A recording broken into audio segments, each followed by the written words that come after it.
Hey there. So talking with the superintendent for this, um, 18 inch is fine.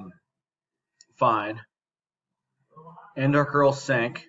So this is an inaccurate drawing. The sink is formed into the top of the countertop.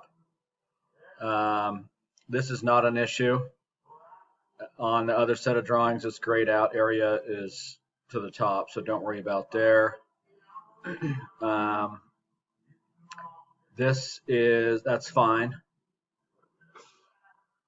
He doesn't know, and he said that that doesn't matter. But 29 is what we're going to the bottom.